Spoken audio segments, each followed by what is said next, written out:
કેશોદમાં વિકલાંગ યુવાનને લંગડો કહી ન બોલવાનું કહેતા કર્યો હુમલો।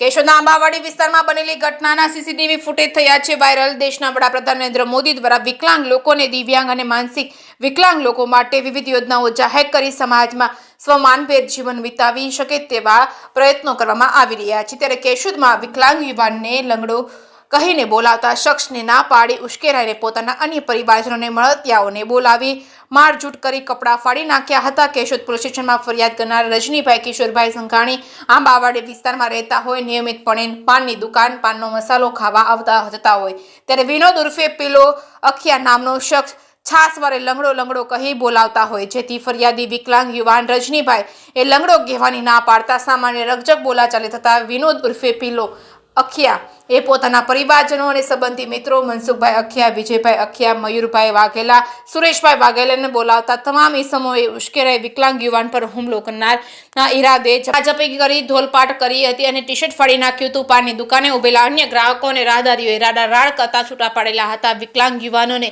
રજનીભાઈ કિશોરભાઈ સંઘાણીએ કેશોદ પોલીસ સ્ટેશનના વિનોદ ઉર્ફે પીલો અખિયા તેમજ મનસુખભાઈ અખિયા, વિજયભાઈ અખિયા, મયુરભાઈ વાઘેલા, સુરેશભાઈ વાઘેલા વિરુદ્ધ ફરિયાદ નોંધાવી ધોરણસરની કાર્યવાહી કરવા રૂબરૂમાં રજૂઆત કરવામાં આવી છે। કેશોદના આંબાવાડી વિસ્તારમાં વિકલાંગ યુવાન પર એક સમ કરી એકબીજાને મદદગારી કરી 5 શખ્સો દ્વારા કરવામાં આવેલ હુમલાની ઘટનાના સીસીટીવી ફૂટેજ સોશિયલ મીડિયામાં વાયરલ થયા છે। કેશોદ પોલીસ સ્ટેશનના પોલીસ હેડ કોન્સ્ટેબલ દેવાભાઈ ભારે, પોલીસ કોન્સ્ટેબલ સુખદેવસિંહ સિસોદિયા દ્વારા ફરિયાદીનું નિવેદન નોંધી આગળની કાર્યવાહી હાથ ધરી છે। જે કેસની ગુજરાતી સાથે રાજુ પંડ્યા, કેશોદ।